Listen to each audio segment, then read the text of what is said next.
What if the single biggest thing holding you back from reaching your peak is you? Not your talent, not your drive, but the very idea of self you've been told to build up and protect your whole life. We're taught that success means becoming somebody, but the world's most enduring high performers have discovered something nobody wants to tell you. True greatness comes only to those who are willing to learn how to let it go. They become, for the lack of a better word, nobodies. And in this video, I'm going to show you exactly how they do it, so you can sidestep the burnout and pressure that takes out the competition. You know this story. Some guy, let's call him Alex, creates his own company. Alex is brilliant and driven.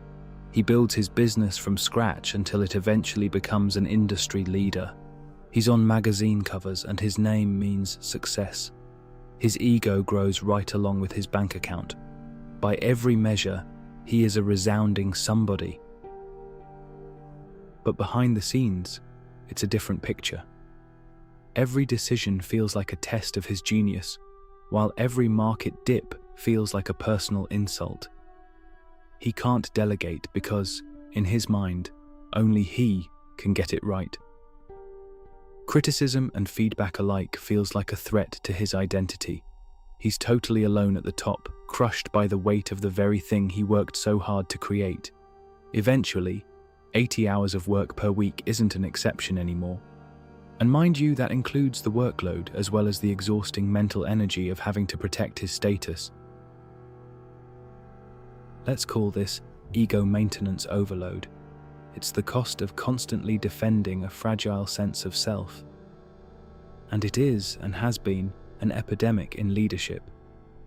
So if, while listening to this, you already notice one specific fear, doubt, or resistance that feels familiar, we now offer a personal SnakeSpeak meditation for exactly that. You tell us the one point you feel stuck on, and we create a private 10 to 15 minute audio around it. The link is in the description. CEO departures are hitting record highs, with over 2,200 leaving their posts in 2024 alone, the highest number since tracking began in 2002. While the reasons are complex, burnout is often cited as a key factor. In fact, some studies show that nearly 70% of executives are thinking about quitting for a role that better supports their well-being. What might seem like a dream job for those who just see the money, the result is mostly predictable: burnout and a hollow feeling, even when you're at the top. You've felt this, right? That uneasy feeling in your stomach before a big presentation. Or the incessant need to check your phone for just a little hit of validation. How about the sting of criticism that feels less like feedback and more like a judgment on you as a person? That's the ego's trap. It's the voice in your head that whispers every single outcome is about you, and it's the heaviest burden you'll ever carry. So if building a huge ego is a trap, what's the alternative? How do the best in the world operate? They strategically become nobodies. And what does that mean? Well, it means they've learned to untangle their sense of self from their performance. They tap into a concept from philosophy that touches on the idea that the hard line between you and the world isn't as solid or as real as it feels. In a peak performance state, there isn't a doer and a deed, there is only the doing. By turning down the volume on that inner narrator constantly asking, "How am I doing?" they create a state of complete focus and resilience. This is the secret sauce to what we are going to call subliminal confidence. A quiet yet solid self-assurance that doesn't come from proving you're better than others, but from an internal stability that isn't moved by specific outcomes. This state is built on 3 core pillars. The ego is obsessed with results. It wants victory and dreads defeat because it treats both as a final verdict on its worth. But the nobody knows that's just an illusion. Instead, they fall in love with the process. Their focus is on executing the next play perfectly.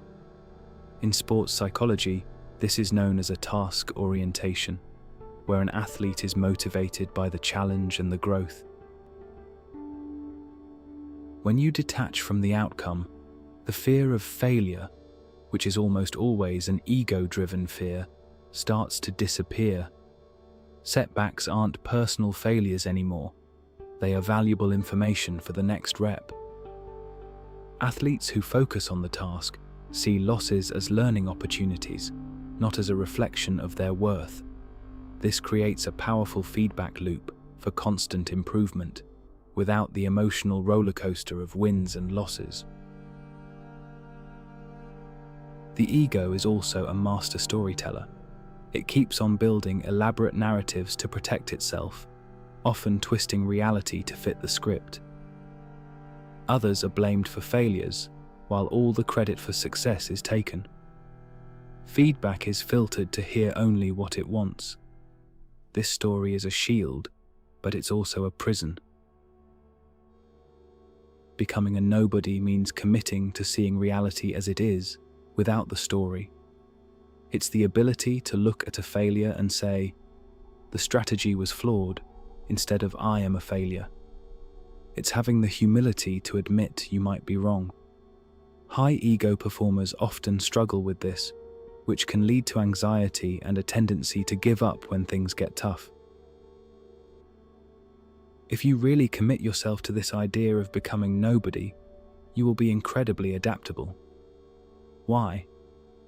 Because you're not wasting energy defending a fictional version of yourself. Instead, you're free to respond to the world as it actually is. You can take in feedback and actually learn stuff at a much faster rate. The ego craves the spotlight because it thrives on public praise. Its value is measured in likes and shares. This is its most exhausting thing of them all. The nobody finds freedom in anonymity. Their driving force isn't to be important, but to do important work. They are motivated by contribution. Status is only an afterthought. Think of the master craftsman who gets lost in their work, and only for the love of the work itself. Imagine being only driven by your own internal standards. When your goal is to contribute, you're no longer a slave to what other people think.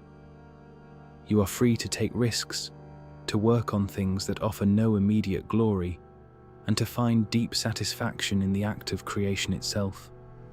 Just imagine being fueled by a purpose much bigger than your own vanity. This sounds great in theory, but how do you actually practice it? The great thing about all of this is that you don't need to pay thousands of dollars to go to some silent resort or starve yourself at some vision quest. Just get our SnakeSpeak at home retreat and you are all set.